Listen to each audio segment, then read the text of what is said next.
All right, well, so we're going to learn about dimensional modeling tonight. My name is Jason Horner. Just a little bit about me. I don't have a presenter that works. Okay, well, it doesn't matter because I'll just do. There we go. Oh, connection difficulties to the network.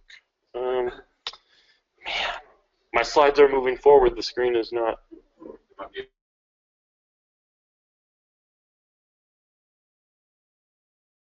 I think it's. You can turn your laptop around. I promise it's a different slide. Okay. Oh, maybe I just needed to turn. Okay, we're going to turn the laptop around.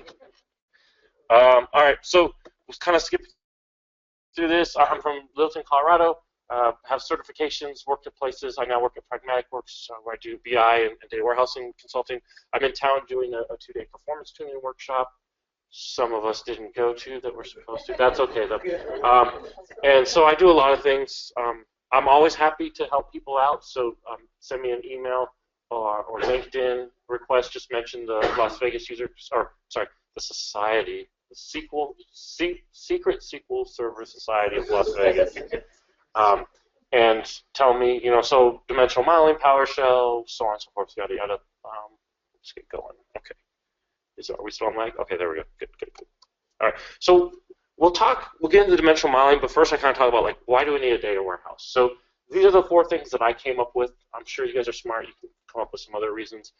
First thing is we want to consolidate data from several data sources. So oftentimes we have ERP systems, multiple ERP systems, multiple CRM systems. We want to bring that data together and consolidate it and create a single version of the truth so we can run reports. Or maybe we have some attributes about the customer in the ERP system.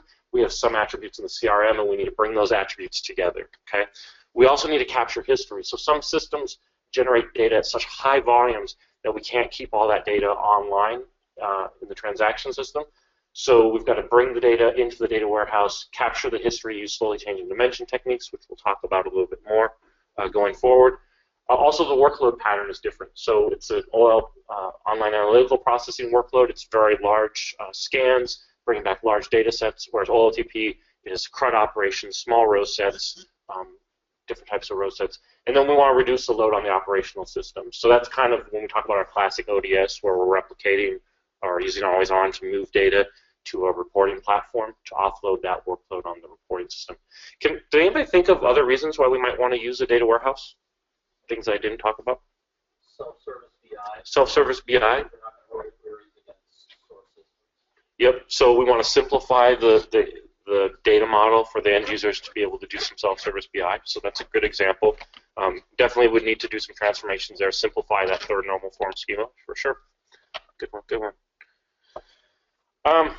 Kind of another look at this is our transactional workload versus our DW workload. So a lot of this is changing now.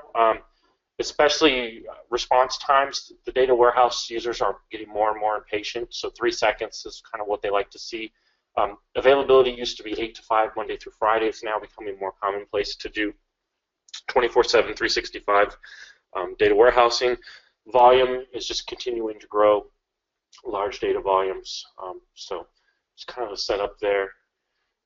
So talking about it, traditionally in an OLTP system, we talk about this snowflake model where we have everything highly normalized. We normalize to protect ourselves against update anomalies, right? So I don't want to go and update every instance of the customer's record in the customer transaction table just to change their address. I want to update one row so that all the records related by the foreign key can be updated. Also, with the Snowflake model, or sorry, the star schema model, we have kind of one central fact table or multiple fact tables with dimension tables that are joined. You usually have at most one join to those tables. Now, in some cases, you may have scenarios where you're going to have some snowflaking in an OLTP model. Other architectures, so this is all going to be based on kind of an Kimball kind of approach. Some other architectures like Inman will recommend a third normal form first, right, and then build data marts that use star schema. So lots of different architectural approaches. Data Vault's another alternative out there. You're probably hearing a lot about Data Lake, right, Azure Data Lake. And so that's just dump the files or dump the data into Hadoop somewhere and then use schema on read to let it sort itself out. And sometimes that works, sometimes it doesn't. Just kind of an example of some of the potential architectures and where the dimensional model would fit in. So it's right here in the middle with the star schema. You have other things, source systems that you bring data in to staging. Maybe you bring that through an ODS and then ETL off of that. Maybe you use data quality services or master data management to process and load some of those transactions, source it down into potentially a third normal form data warehouse, or maybe just a star schema data mart.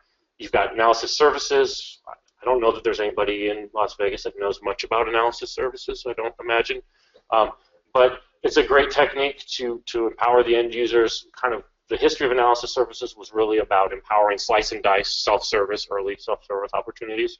And now we have things like PowerPivot. Performance point services is on its way out. SQL Server and reporting services is still kind of TBD. Again, probably not a lot of expertise with reporting services in this area either. At any rate, so that's kind of the architecture. This is kind of where it all fits in the grand scheme of things. So now we'll switch over. Any questions on that stuff so far? We kind of went through pretty fast. Okay. Just a quick question for the audience. Who do we have here? Do we have DBAs? Any DBAs? A few DBAs. Okay. Data warehouse people, primarily. Okay. Some managers. People that are here for free pizza. Okay. All right. That's always one. So we're going to cover, this is kind of a sales scenario, and it's heavily interactive, so I'm not sure how well it's going to work with the audio. I'm going to try to repeat things for people so everybody can hear it. But we're going to go through a sales scenario with a company called Initech.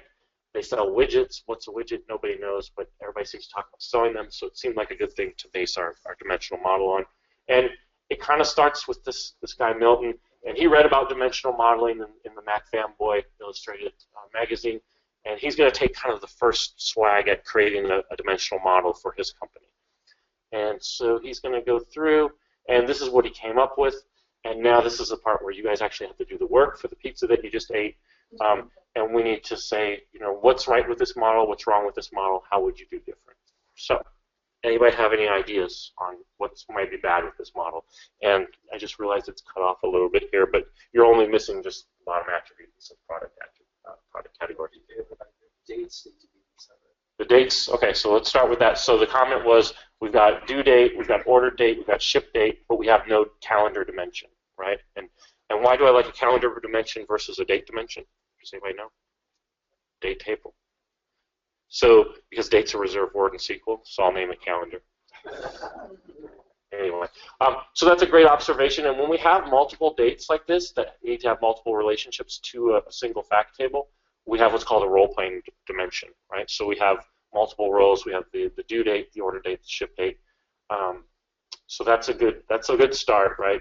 And the reason we do that, we'll get into it a little bit more, but we want to enrich the model. We want to allow people to group by year without having to resort to writing SQL functions to process this.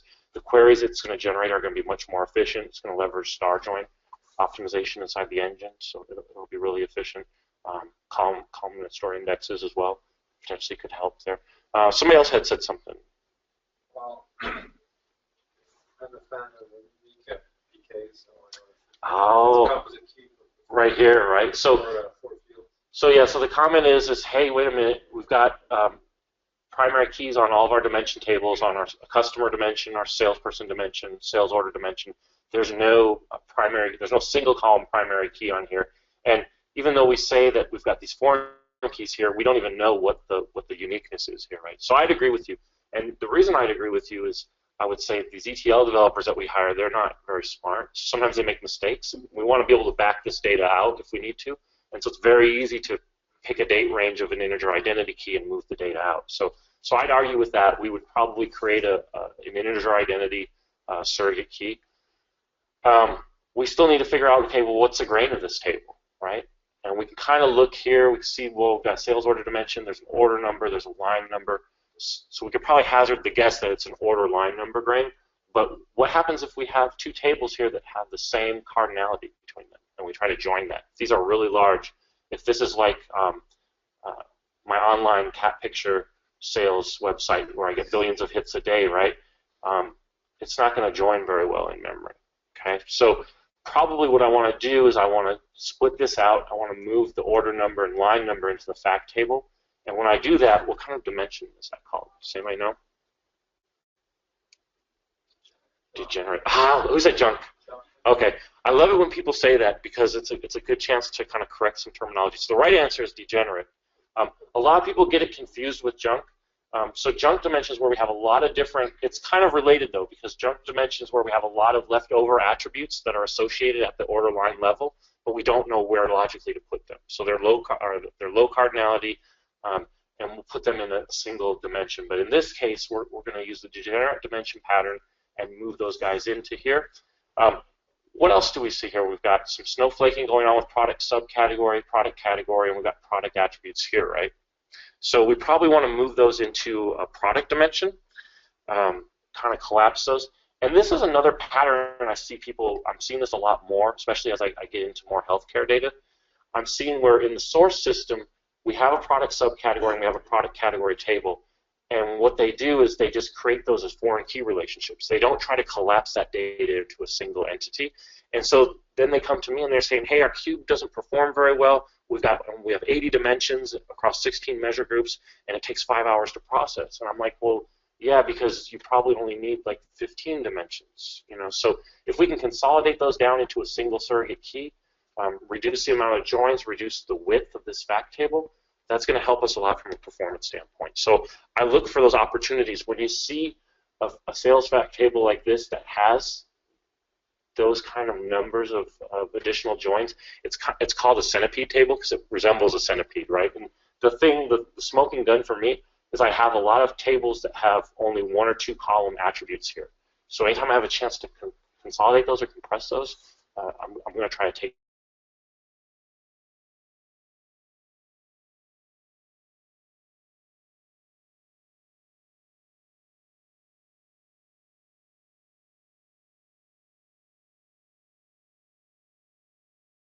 sorts. Maybe I have some customer attributes stored in a table and customer ID here. I want to move all that into a single customer table. Okay. So I heard somebody talk about timestamps. So I'm assuming they were going towards slowly changing dimensions on the customer, perhaps. So we'll talk a little bit more about that. But what we're basically saying is that we want to track the customer as it changes over time. So as of today, these are his attributes or her attributes. When that changes, though, we're going to insert a new record, update the columns, and we're going to add a begin and an end effective date, and probably a calculated is current record, so we can analyze the data over time as it occurs. We'll talk a little bit more about some of the requirements around that, but that's something that we could do. Anything else people see? So we've hit most of them. Probably the other thing people tend to mention is we've got a lot of different sales territory country, sales territory country code, state name, city, postal code, same attributes here. Maybe we want to denormalize that, maybe not. It just kind of depends on. Okay, well, let's look and see what happens next.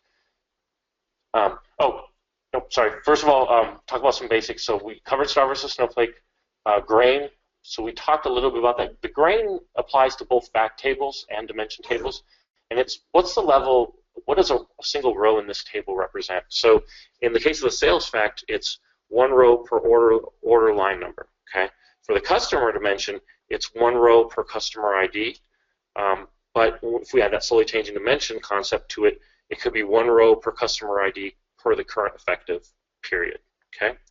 So one of the key things with dimensional modeling is we want to declare a grain before we start designing these tables so we know what attributes to stick into it.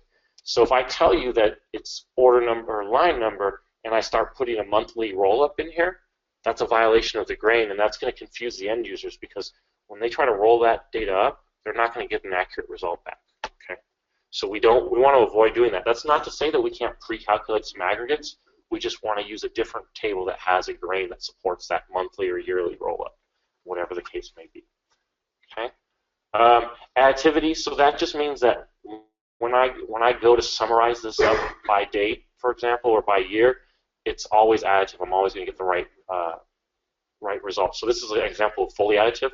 We'll have other attributes that are semi-additive or non-additive. We'll talk a little bit more about that kind of going forward. Some of the keys, so we've got primary keys, we've got natural keys, so it's kind of an interesting concept. So a true natural key is something like a social security number, right? Which I wouldn't recommend you keeping in your databases, at least unprotected, but some people do. That's a natural key. It's actually something that's physical, that exists. You're issued it in a way by the Social Security Agency. Some people have multiples of them, but we won't talk about that.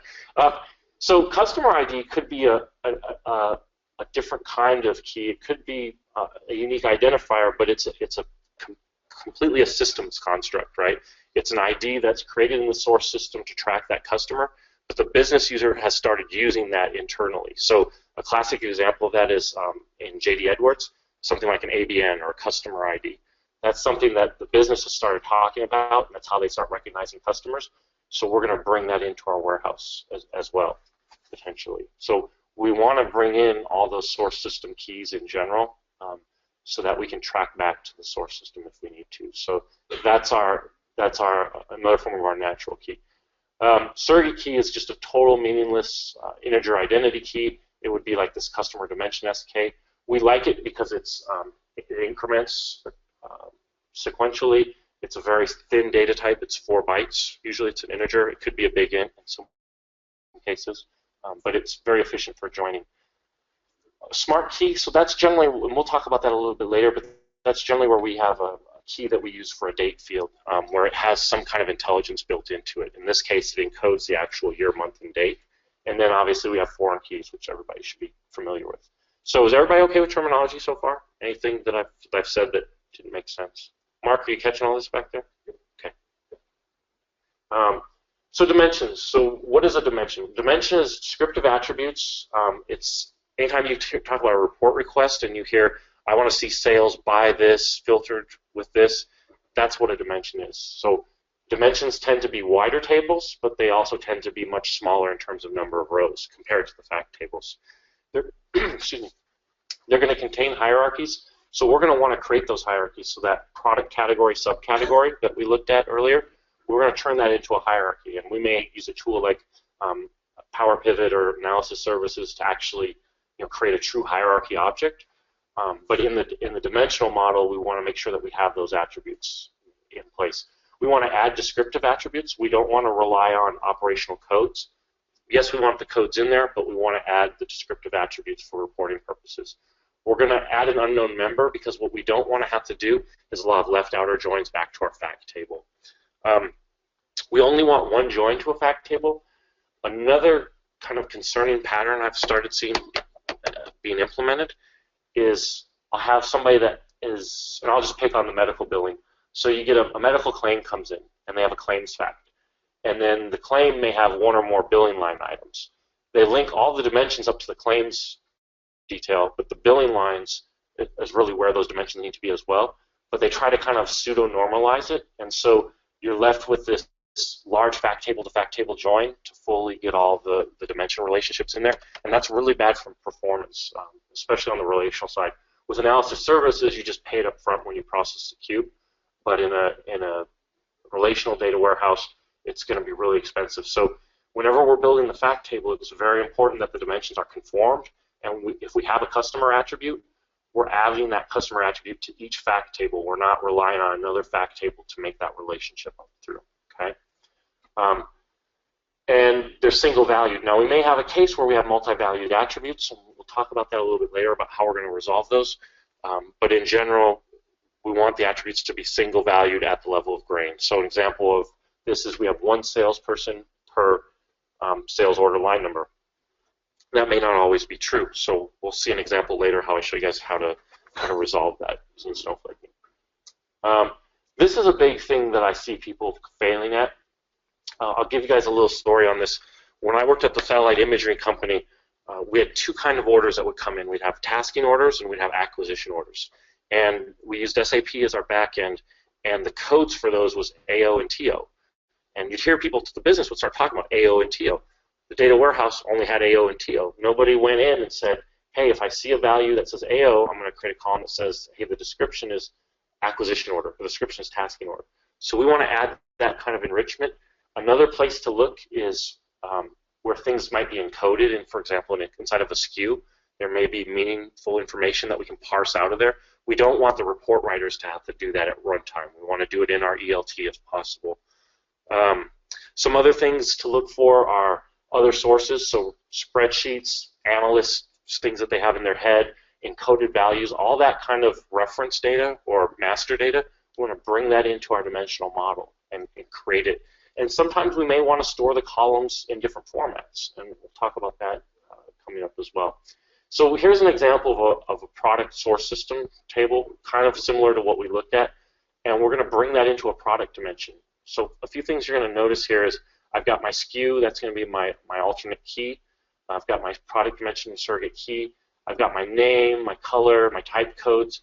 So not only do I have my type code, I also have my type name attribute, my subtype code, subtype name, product color. And then this is really important here. So I have a product gender, so that could be something like male or female, and then I have an is unisex kind of flag. So in this case, it could just be a bit. It's just char because I was using an Oracle modeling tool. And then a unisex status, so it is unisex or it isn't. And I'll show you guys how that works. But we're doing that for reporting purposes. And it's okay to store this data multiple times because we know the dimension tables are going to be much smaller than the overall fact tables, right? So here's an example. We've got an encoded SKU where we've got 1, 2, 3. Maybe RG is the color code. Extra, extra large is the size. And it's a male, and it's 6-pack, right? Here we've got the same product in a female 3-pack, right? So these would be attributes where we don't want to make the end user use a bunch of substrings and things like that. We want to break those out into the dimensional model. The unisex indicator. So we're going to store it as Boolean or char or whatever. We're going to have a 0, 1 or query predicates, right? Very small index on that if we need to go to that. But we're also going to store it as plain text for reporting, and we're going to come up with these decodes for these kind of flag fields, right? So it's either unisex or it's not unisex, okay? We, in general, want to avoid nulls in our dimensions. Most importantly, on our fact tables, we don't ever want to have to do the left outer join dance on our fact table. But even on our attributes, if we can map it to something, if unknown makes sense, that can be a good value. Could be not provided, could be a whole bunch of different kind of default decodes, right? Sometimes I've worked with systems that they don't store. If I'm going through and creating a sales order and there's information that's assumed default, it doesn't capture the information. And so then the system, when it sees that invoice, it just configures it in the default fashion. So you've got to extract what the current defaults are of that time and push that information into your data warehouse as well. So that can be kind of challenging. Any questions so far about that? I'm going fast, but just to make up time, I'll start slowing down. This is, I would say, this enrichment thing, this is huge. This is what's going to drive adoption of your data warehouse. I mean, this and quality. So quality is very important. So having the referential integrity, the foreign keys, having the unique constraints, any kind of check constraints stuff, it's going to make the data a lot more trusted, which is a key thing, a key problem with data warehouses. When they're not trusted, the end user will go around you and they'll just pull the data out themselves, right? And we want to do all this work one time so that anybody, whether they're using reporting services, or they're using Azure ML, or they're using PowerPivot, or Tableau, or whatever, right? We want to do this work for them up front so that they can just focus on writing the reports and delivering the information, okay? Handling dates. So typically we want to split the date from time. We'll create a calendar dimension, 1 row per day, per 365 per year. So the common question I get asked is, well, how many days should I include in my calendar dimension? I was at somewhere, they had dates from 1800 to 2400. And I mean, it was something like 30,000 or 50,000 rows. They didn't even realize they did it. It was somebody that predated the current people I was working with. And I'm like, well, their problem was, we just gave up on our date dimension because we couldn't join it. I'm like, yeah, I wonder why, right? And they had like 15 different date stamps that they needed to track. So the key thing is, go back to the business. The business always will tell you kind of what you need to do. Different businesses will be different. So I worked for a timber management company, and they needed to go back to 1800 because forests usually take about 70 to 100 years to mature before they can start harvesting. And then they projected costs like fertilization and treatments, they allocated out into the future. So they needed to go forward 20 or 30 years. So those were valid date stamps for them. So we needed a larger date dimension. In other cases, most of the time what I say is, I'll put it about 20 years out from where I am now because I don't want to still be stuck there 20 years from now. I'm long gone. But as far as how early do you go back, usually, to the date of your earliest transaction. But the thing is you have to realize you have multiple fact tables that may need to go back different rates, so you need the minimum of your fact tables, okay? And you can use views and other things like that to kind of, hide it for pick lists or do kind of some tricks like that. So clock is kind of the same scenario. Usually go down to the minute level on your time dimension. Does anybody need to go below the minute level for analytical purposes? So potentially, right? Seen it. Like a scientific application where they're measuring. So I'm curious how you approach that. What I usually do is I'll put the actual timestamp in the fact table, and then I'll just leave the granularity here down to the minute, and then I'll let them, if they need to do some kind of crazy report. Now, if it's lags, if it's like the time period between observation 1 and observation 2, I'll store that as a measure, right? And then I can get, if I have the two role-playing timestamps, I can calculate what it actually was. But I've seen things like TV programming and stuff where they need to analyze down to the second. If you're doing super real-time stuff, usually though, if you find yourself needing to do those kind of analytics, you need to look at something else like streaming analytics or something. It's not truly a pure warehousing application, right?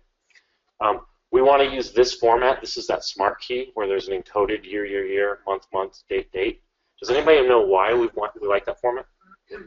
Sort because it's sort of it's in the unnatural order. Yeah, it's sortable, right? At least if you're not in England, right? Because then you get confused. But it's easy for partitioning. It's easy for partitioning as well, right? I actually had an interesting partitioning challenge. We wanted to. What was the exact scenario? No, we wanted to partition. It wasn't a date range partition. It was partitioning by. It was our category subcategory, and the relationship was by the subcategory. But we wanted to partition up by the category at a higher grain. So it was kind of tricky. We didn't quite get that resolved yet. We'll probably figure that out here pretty soon. But so yeah, partitioning can be used to. Usually, you want to use dates to partition. These people didn't for some reason. Another option is to use SQL Server data type. The only traction on that is, it's a smaller data type. It's a 3-byte data type. But I'd prefer to use this. Yeah. Do you prefer the smart key to data dimension? Yeah, definitely. So that was the other issue is this client wasn't using the smart keys, and so it was partitioning required us to go do the join to figure out what date column it was. So like you said, for partitioning, we can go in and we can do range left, and we can cut it on the month or the year or whatever, however we want to do it, right? And SQL Server will figure that all out. So I definitely like that. You could make the argument that date's a little bit simpler, but as long as you stick with this format, I mean, the other thing that's nice about this is I can cast this to a date on the fly in SQL Server. So if I have some demos in some of the other sessions I give where I show where we can eliminate that join to the date dimension and just do the casting on here if the expression's simple enough. It can sometimes work. I wouldn't recommend it in general, but it's an optimization you could make potentially. So some issues you run into is how do you handle time zones? How do you deal with unknown things? Different flavors of unknown, so there's kind of a hierarchy here. In general, it's unknown, but is it because it hasn't happened yet? Is it because it's not applicable? Right? Does it not apply? Not all orders will eventually be canceled. Some will end at complete. Some will end up canceled. So there's kind of those concepts that you need to think about when you're modeling your dimension. Is anybody dealing with time zones right now in their dimension model? Yeah. Figured out, yeah.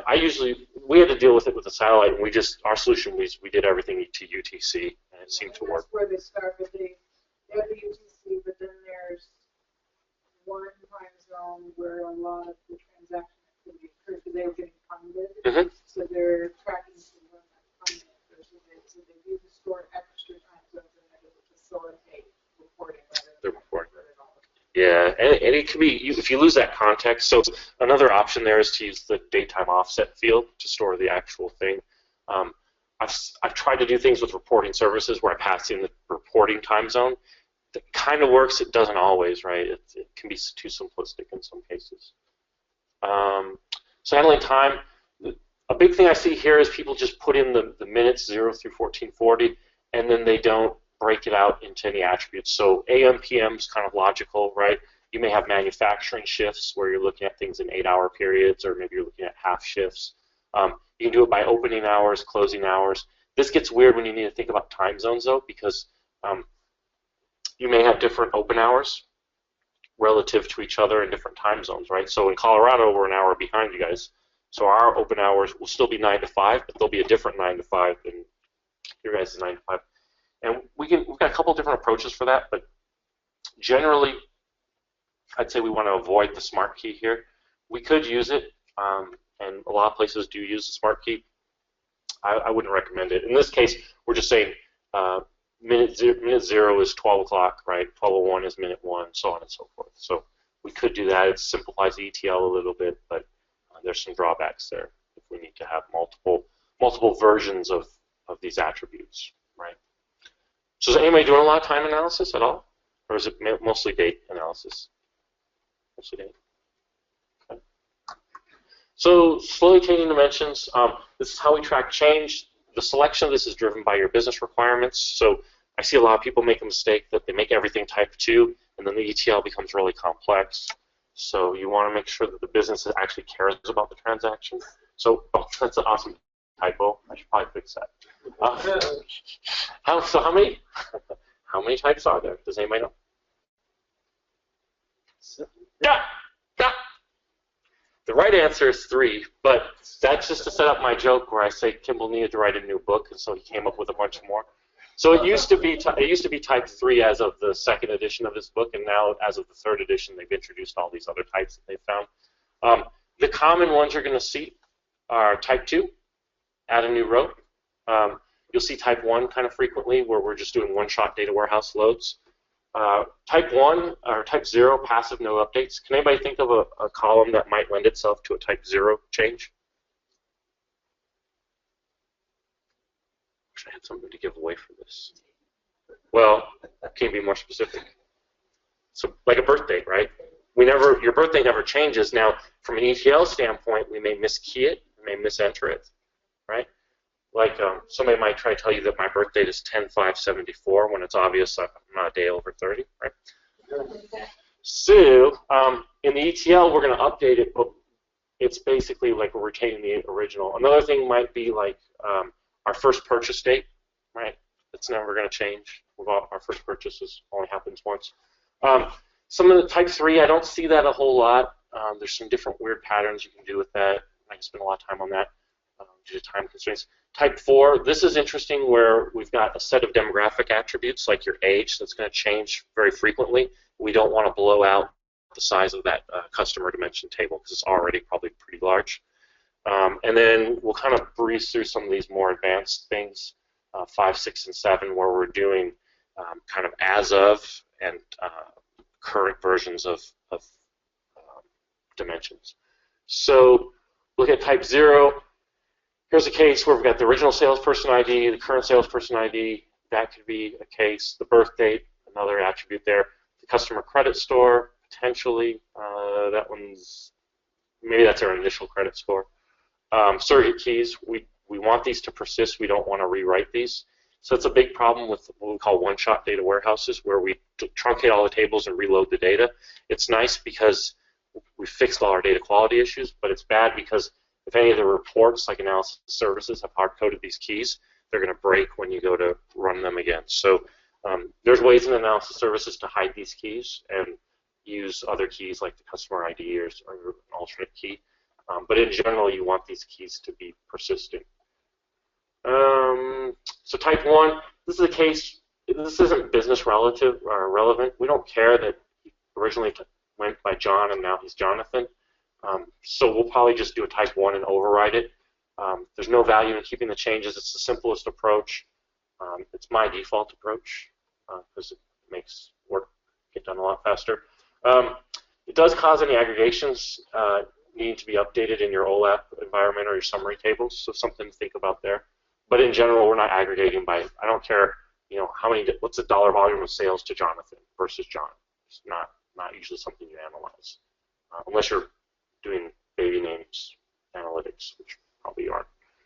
So history type 2, we're going to add a new row. So here, John Smith got married. Things kind of fell apart on April Fool's. Surprisingly enough, he probably had a bad April Fool's joke. And then he got divorced.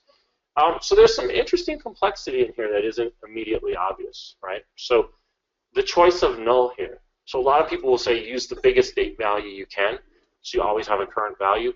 But we don't know, and if we're doing forward-looking reports, it might be erroneous to say, hey, on 7/12/2020, he was divorced. Well, that's what we think he'll be, but we don't really know, right? Same thing with the begin effective date. He wasn't married on 01/01/1900. Of course, after 114 years, maybe I'd get a divorce too, right? So what we do here. This is the only reason I picked this one is that's usually my default unknown date, so I use that. But then why would I use null here? I could just use null here. Kind of your preference. Just be consistent with it, so you don't have to resolve everything in the reporting field. The other big thing is using as current indicator here, so we know what the current record is. We can create a view on that. I've seen some people do kind of a table partitioning where they have a historical customer and a current customer, and they put a view over the top of it to kind of simplify things there. So that can be really effective, especially in your staging layer. Let's see. Type 3, not going to spend a lot of time on that. This is a case where I don't like this because for this approach, we would add every year that we have product family change, we'd add a new column. That's bad for reporting purposes. It's a pattern that might work and might make sense in some cases. Usually we're just tracking the previous and the current, right? And so that way we can just create two columns. But this is very rare. I've never actually had to implement this anywhere yet. So hopefully that's your experience too. So here's this mini dimension pattern. And what we're doing is we've got the customer dimension, and we've got a relationship to a sales fact, and then we've got a demographics SK dimension. So the age band, the income level, the purchase frequency, those are things that maybe get updated every month. Maybe they get updated every quarter, every year. So we're going to want to put those out into another table. But the problem here is unless there's a transaction here, I have no way of knowing what their current status is as of a certain date, right? So these other patterns, 5, 6, and 7, are all about different ways to resolve that. Okay, so the easiest thing to do is to go in here and add a current demographics SK column that directly relates to demographics dimension, and we also have it in here that's as of the time of the transaction. Okay, so we can see the current view and the as of view. So here's a kind of another healthcare use case. We're gonna look at the patient as of their claim date. Okay, to do some reporting, or I'm going to do kind of a data mining project, and I want to say, give me all the customers that are currently between this age, show me their claim history, right? So two different questions require two different ways of looking at the data, okay? So this should be fairly common. Some of these other ones aren't as much. So here it's just kind of a different, actually this, I don't know that we're showing it, but we could have the current demographics as well as the as of demographics key in here. So we have multiple dimensions. It could link as a role-playing dimension here.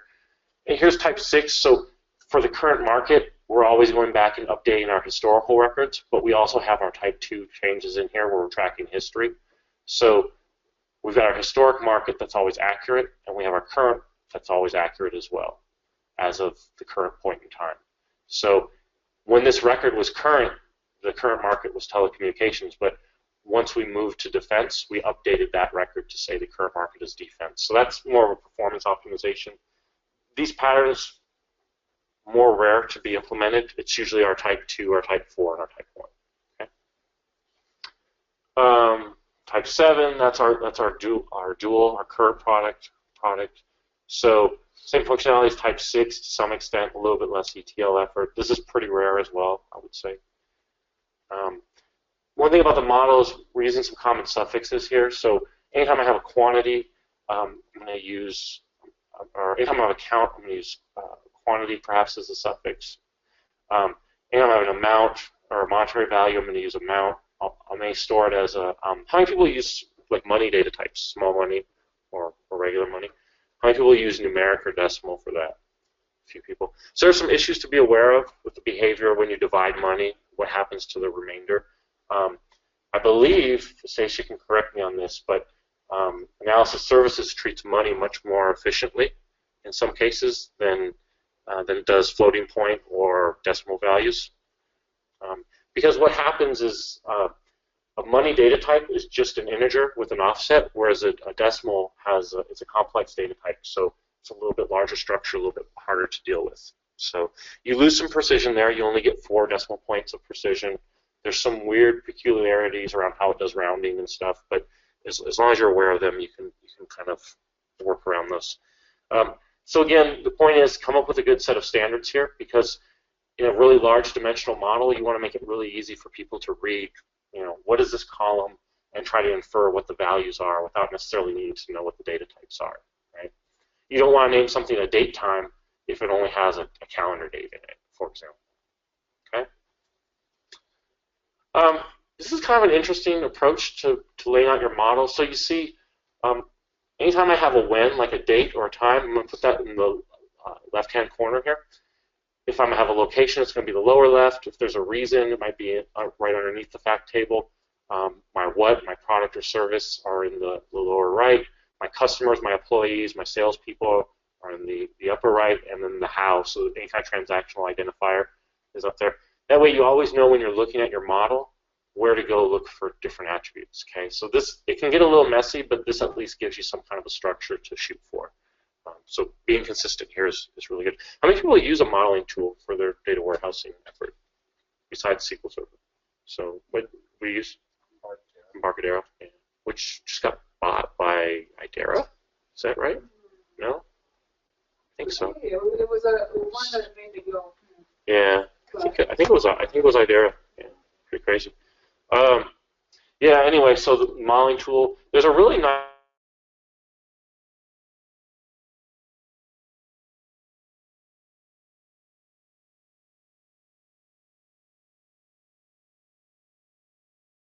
pay for anything. I'm kind of cheap, even though we sell software.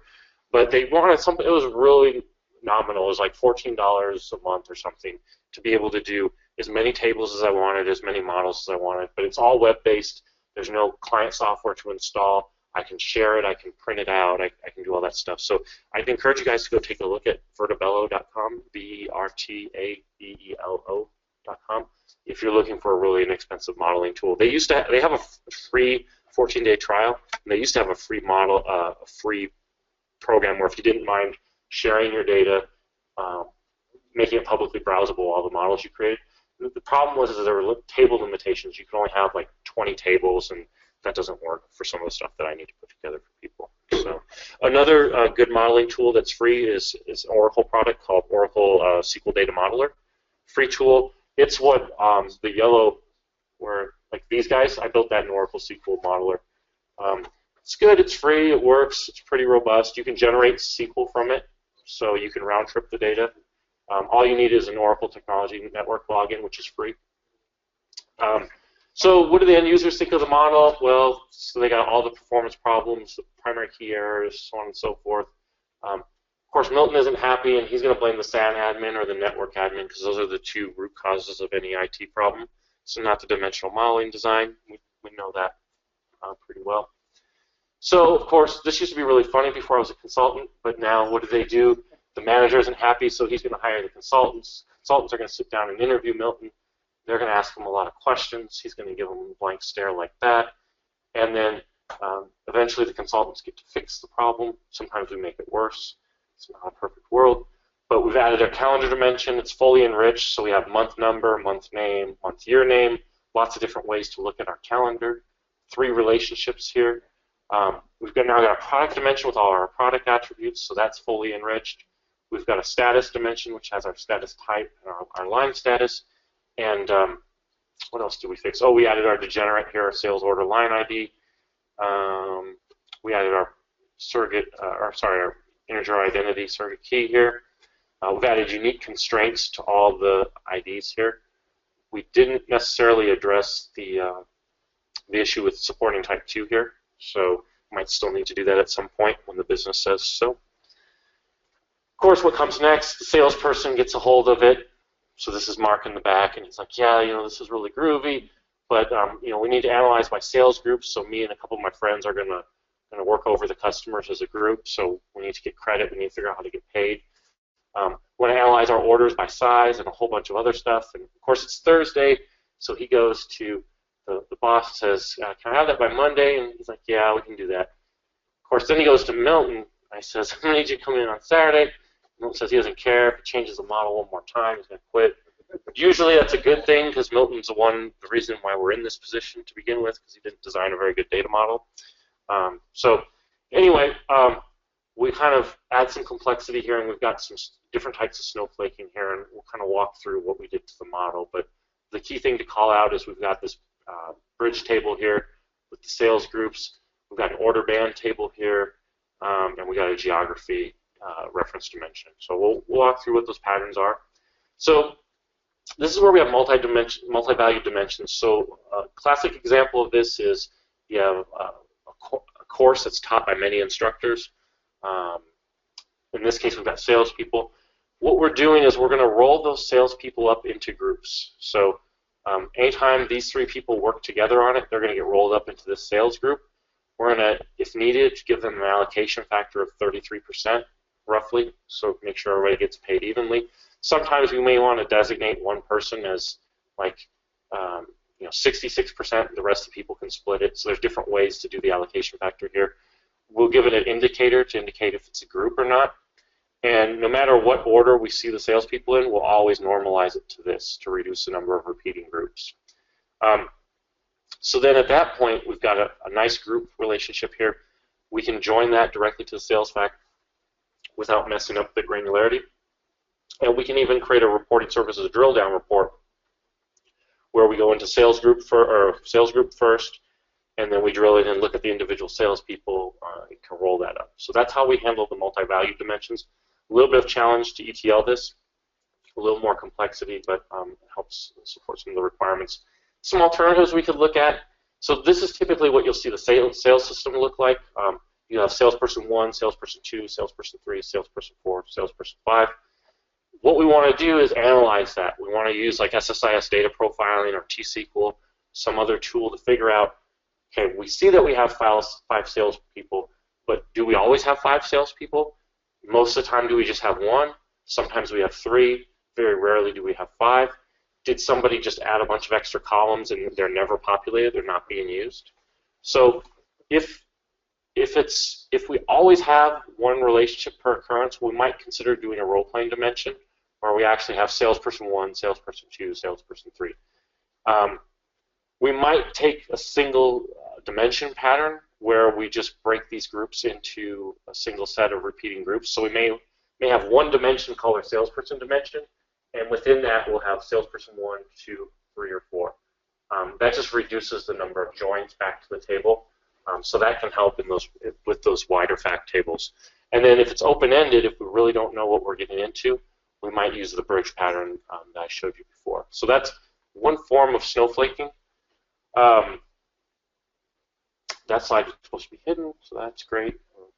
Just about ready for Summit, it looks like, after another alcohol-fueled night of slides. Outrigger is another pattern. So a couple interesting use cases here. When we have a set of attributes like this, we only want to maintain one geography table. Okay. An interesting thing to note is we have postal codes. Those can actually span cities, counties, and states. So, actually, I think it does happen with states. Very rarely, right? But again, this is a model. It doesn't, unless we're the USPS, it doesn't need to be perfect, right? So, but the point being is we've got one central table here, and then we can link to that based on the geographic location SK. Another thing we could do here is we've got our hire date and our termination date. Those could be date values, but they could also be a calendar SK to link us back to the calendar key. we don't want to repeat all the 20 attributes in our calendar dimension in this main dimension table, so we'll just maintain the relationship. Same thing here, we may have multiple addresses or multiple geographic codes. So time analysis, that's this case here. We want to link the data at a different grain. We may have customer demographic information that we purchase at the geographic level, and we may only get it every month. And maybe there's 50 or 60 attributes that we get in from a third-party provider. So that would be a case where we'd want to store that data in a different table. Support slowly changing dimension type 4. If we have a country or organization-specific calendar or clock, so we're multinational, and there's U.S. holidays, and there's Australian holidays, Indian holidays, New Zealand holidays. We may keep those dates in kind of one format, but we may track the country-specific dates because they're not always relevant to every transaction inside of another calendar. Okay.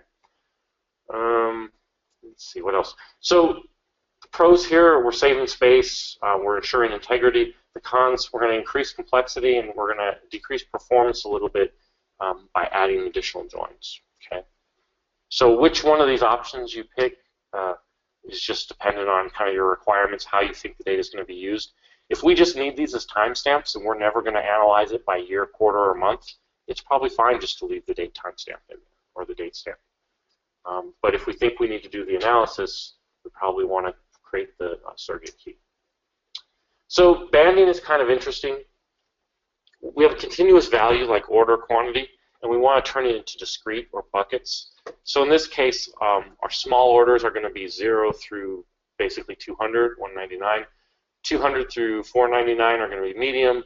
500 plus are going to be large. Well, what happens when the company decides we want to change that banding strategy in the future?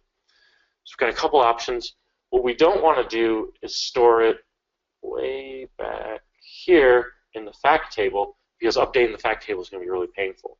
So what we prefer to do is store it in a band and then just update this. So let's say today we change it to 0 through 500 is small, 500 through 1,000 is medium, and 1,000 plus is large. We just update it here. And as long as we keep this common level of cardinality here, so the granularity here is 50, then we can map this very easily by a join. A little bit more robust approach is to use a banded table where we create a band group called order quantity. We give it an end range, a begin range, these are backwards, and then the value small. So we can store multiple bands in here. We can add type 2, begin, effective, end dates to analyze this over time as well. But it requires us to use a complex join where we use a between and join less than equal to and greater than or equal to. So a little bit more complexity, a little bit more powerful approach. Some other things I've had success with in the past is conversion factors. So we needed to report the imagery in terms of square nautical miles, square kilometers, square acres. In analysis services, I didn't want to store 3 different measures, so I converted everything to square kilometers, and then I stored a conversion factor, and I used a scope operator inside of analysis services and what we call a shell dimension or utility dimension, where I created a dimension that doesn't have a relationship back to the fact table, but you need to select a value so that it converts it to the correct value. You can also store some different things in here for report labeling and drop-downs, so different types of descriptive data. We could use computed columns here as well, or persistent computed columns to help with that. I don't know, what's it cutting off? So some other examples would be units of time, units of measurement. Currency is kind of iffy because usually with currency we care about the transactional nature of it. One thing that I thought, I had a case where I needed to track somebody's age in terms of days, months, years.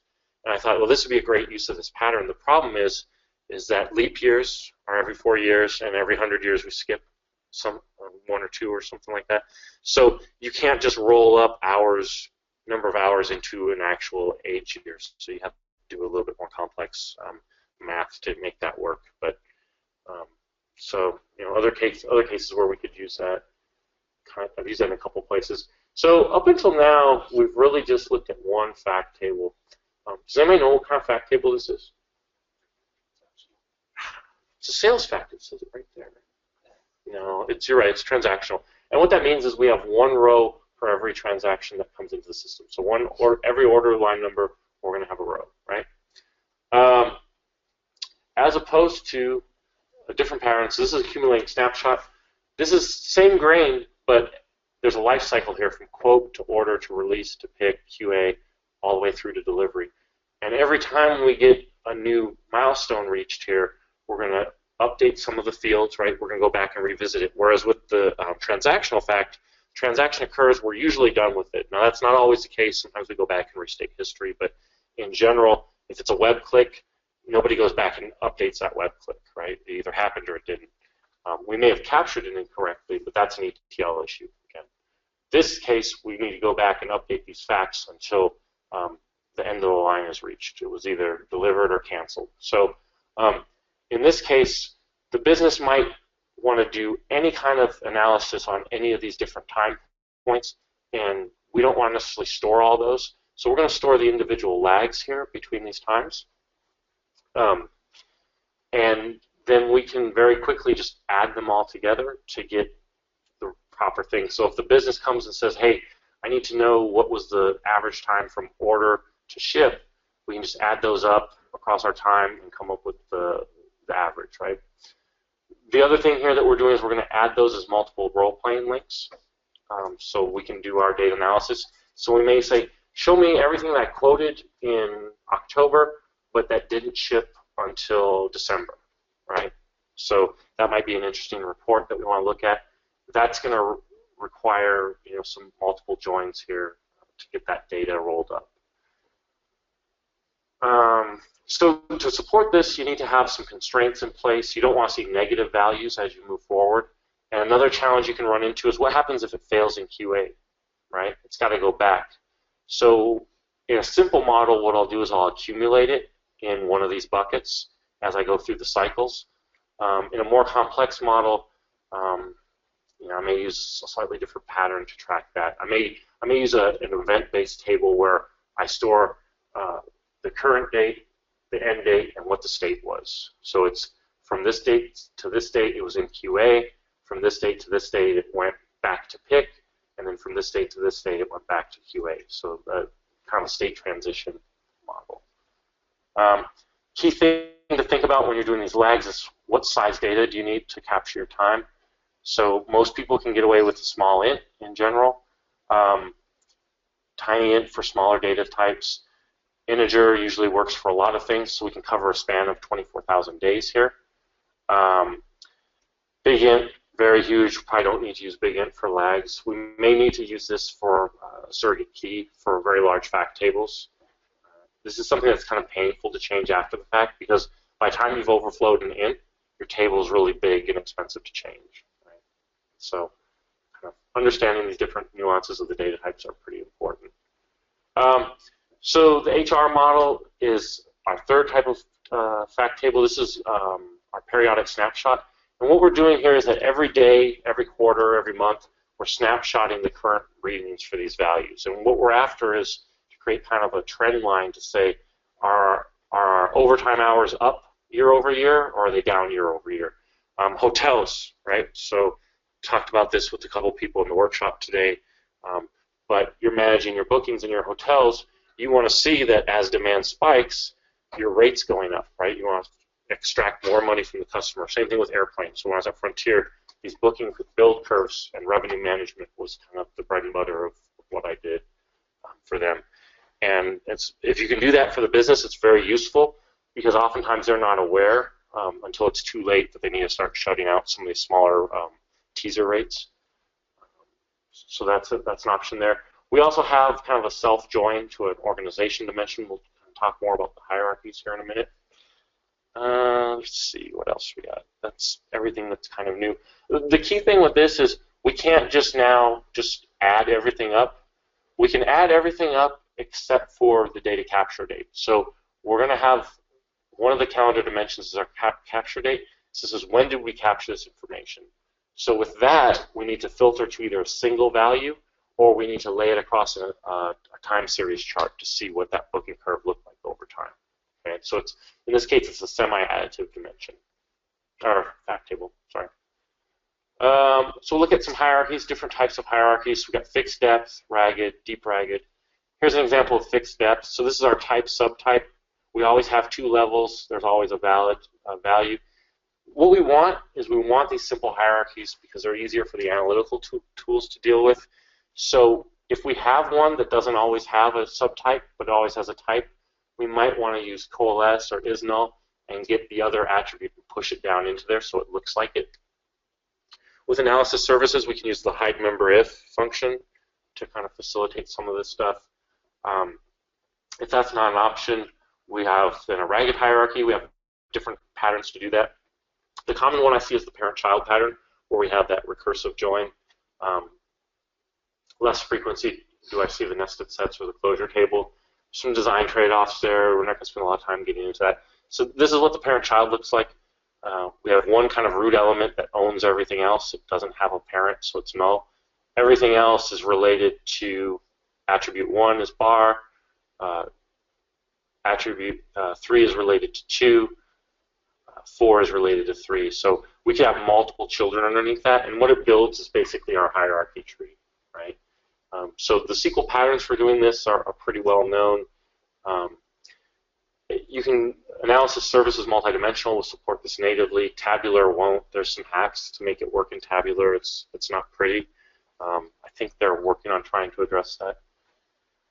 Closure table, so that's a case where we store the path from every node to each of its descendants. It's a many-to-many table. It's very expensive in terms of the rows, but it's very simple to ETL, so we don't have to calculate out all those paths. A little summary, so we talked about role-playing, we talked about degenerate, we talked about junk, kind of review some of those. So degenerate dimensions, transactional identifiers, all related attributes assigned to other dimensions, stored in the fact table. Sales order line number is a good example of that. We might want to break it out. So we might want to store sales order line number, but also the order number and the line number to analyze things at a more granular level. Here's an example of a junk dimension. So we have low value attributes, and here we have just 3 values, cash, Visa, or MasterCard. Payment type group might be cash or credit, and then order type might be online or phone. So we can create a Cartesian product to store these and not have to worry about the ETL. Or if it's the case that the Cartesian product of this is very large, but we actually see in the data models much smaller, then what we would do is just build out what we see currently in the source system, and then rely on ETL to add new rows as the occurrences happen. Okay, so a little bit different pattern there. In general, these junk dimensions, we don't want them to have more than, say, 30 to 40,000 attributes. I would say would be way too much, depending on the size of your data. Uh-oh, I guess I didn't plug in. That could be awkward. No, that's me. Is there power? So, any questions?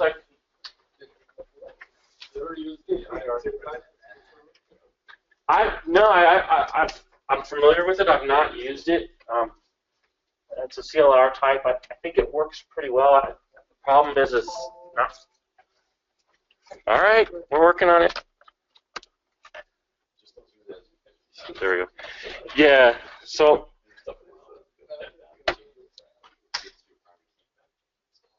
Interesting.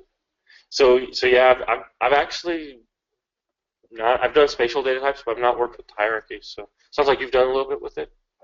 Played with it. Okay. Yeah.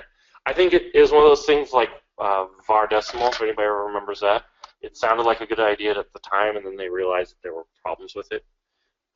So yeah, I don't know.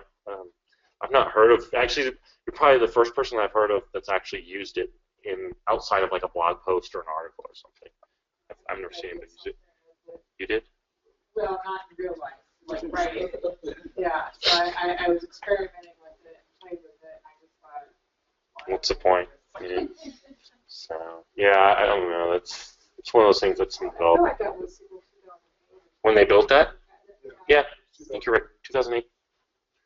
So we looked at the 3 different fact table types. We also have factless fact. So an example of factless fact would be an enrollment table where the thing that we're tracking is actually the occurrence of a record in there. Either the student's enrolled or they're not enrolled. So that's the measure there. This table is kind of interesting. So here I kind of break it down and I say, okay, if it's a transactional table, it's a discrete event. We're going to have 1 row per event. it's going to be sparse, so the row's only recorded if the event occurs, and it's fully additive. If it's periodic, it's going to recur. We're going to have a row per period. It's going to be dense. There's always going to be a row recorded at every interval. It's semi-additive. Accumulating, it evolves. We have a row per event, and it gets updated. It's sparse, much like the transactional snapshot. It's fully additive. So just kind of a way to think about when you start thinking, especially, like I always worked with data warehouses that were non-traditional, right? So it wasn't sales, it was airline bookings, or it was enrollments, student enrollments, it was satellite imagery. So I always had to think about, well, what's the fact table here? What does it need to look like? And so I always thought in terms of event types. What kind of event type do I have? Helps me pick the right fact table. Sometimes you might want to use multiple patterns here, right? So I often see the transactional table paired with the accumulating snapshot. I also see periodic used a lot with that event snapshot table as well, and with accumulating. So sometimes you may have 3 fact tables, and it stores the exact same data just in different ways to support different reporting needs. Okay? Not necessarily a bad thing. So we talked about affinity, talked about grade compliance. Didn't spend a whole lot of time about text data in the fact table. In general, you want to move that data out. You don't want a lot of non-numeric, non-key values in your fact table. I see a lot of customers, they get kind of behind the 8 ball and they say, well, we'll just dump the attributes in the fact table. And then they wonder why their fact table is bigger than 80, 60 bytes, right? So you can't index it. It performs very poorly. So try not to do that. Scroll it away in some kind of a dimension somewhere. I don't know, micromanaging dimension field size. So depending on the size of your model, you may just want to standardize. We're always going to use ints, right? In a larger fact table, tiny ints could save you a lot of space, right? Now there's mitigation around that, so we could use row compression, page compression to reduce the size of things. We don't want to use the operational keys to join the dimensions and facts, but we want to keep those operational keys so that we can tie back to the source system. We generally don't want to store aggregated data inside of a fact table. We prefer to create an aggregate table that's based off of a fact table. We always want to be able to tie back to the detail table. Okay? When we go to build our model, we don't want to base the model just on 1 or 2 reports or a suite of reports. We want to let that guide us. But if there's other data that's at the same granularity that won't blow the scope up, it's kind of a balancing act. We want to go get it now before it's maybe not available in that source system anymore. Okay? As far as physical design, I don't have a lot of time to talk about this, but these are some different things that you can do to make things go faster. In general, partitioning is a big win. Compression can be a big win. Filtered indexing and stats to kind of a lesser extent. This new clustered column store indexing, if you can use that, that makes everything go really, really fast. Some file groups, there's some things you can do there from an availability standpoint, performance. I'm a big believer in using multiple schemas, so if I have analysis services cubes, I create a schema for those cubes and put views on top of my tables so that I can change the underlying fact tables or dimension tables without breaking the cube definitions. I like to use inline table valued functions a lot. They're just kind of like parameterized views. I got myself into trouble with synonyms before. They can be useful in some cases, I guess. So how do you go about this stuff, right? So you've got to prioritize, look at your subject areas, your analytic themes, put them on a matrix and figure out, tackle the stuff that's in your sweet spot. So high business value, low effort, or low risk to implement, right? Very feasible to implement. Tackle those guys first, move over to other areas that have high business impact. Maybe we can't move on customer profitability because there's data in Salesforce that we can't ETL yet until we buy an adapter, right? So that gets pushed to the bottom, but in the meantime, we can build orders. And the thing is, you want to snowball, right? So start small. A boss of mine used to say something to me that I thought was kind of interesting. He says, we want the customer to come back and wish you had done more, as opposed to coming back and saying, I wish you did less, right? So whatever we put out there needs to be solid, needs to meet some kind of business need, but we don't want to spread ourselves so thin that there's data quality issues. We didn't enrich a lot of the dimensions, but we covered everything. That's not the goal, right? So you want to create a high-level model design. Usually when I lead these sessions, I start with a subject area model, and that's very simply just a bunch of boxes with nouns and verbs, right? So I'm tracking customers, I'm tracking demographic information, and my fact table is claims, for example. So those kind of things, draw that out, and then drill into customers and figure out what attributes do we need, right? And kind of start those. There's other elements you can use, data flow diagrams, activity diagrams, state transition models, to kind of help the business understand the process that you're capturing, make sure that you have all the rules captured. Then you want to dive into your detailed dimensional model, iterate through it, start with a single subject area, enrich the dimension with attributes, determine the hierarchies, assess how you're going to deal with change. What, are you going to slowly change the dimension type 2? Are you going to use type 1? I'm a big fan these days of using PowerPivot to prototype my models, bring everything into Excel, and in a couple hours I can have a kind of functional model to show somebody with actual data, and we can say, hey, you're showing me that sales are $4 million, but I know I did $100,000. Where's the bad data at, right? So it doesn't take me 2 weeks to bring in an analysis services person to build the cube and do all this dimensional modeling. I can get a prototype up and running really quickly and get to the more requirements.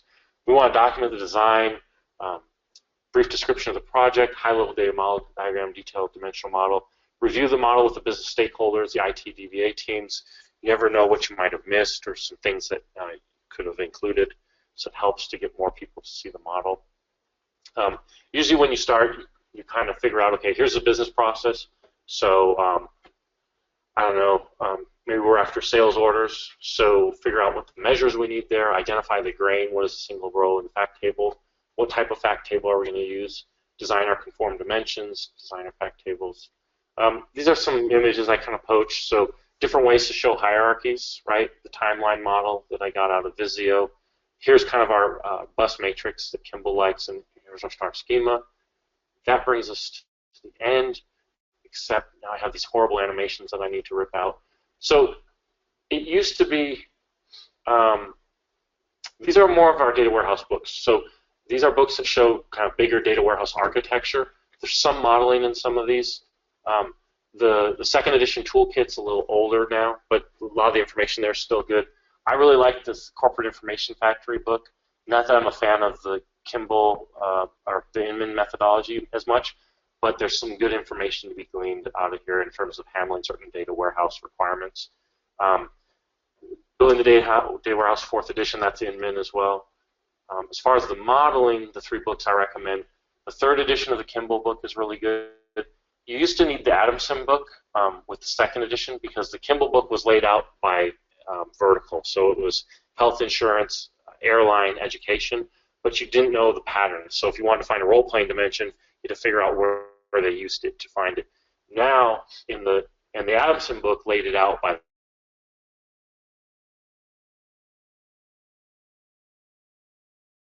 3rd edition.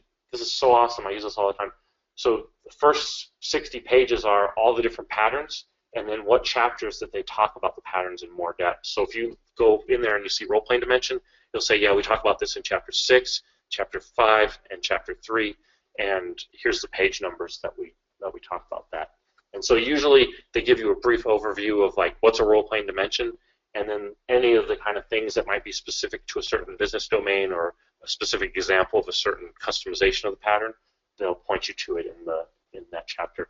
The Agile Warehouse Design book, which I just screwed up. Let's see if I can get it. We're not going to be able to see it. That's a good book. That's kind of a different modeling approach. It's very thin, very small book. It's worthwhile. It's another look at how to do. It's more of a methodology in terms of how we capture the model. They have some really interesting thoughts on how they go against that. And that's the Amazon link, and somewhere in here I have the image, but I don't know why it's not showing up in the slide. Let me see if I do it that way. Yeah, that's not working. Let's see if we let this run. There we go. It'll come up. It'll be the next one. This one. So that's what it looks like by Lawrence Core. I need to get. One night I thought, hey, I'm going to be really cool and add these animations, and then they've done nothing but cause me trouble since. So they're going to be gone pretty soon.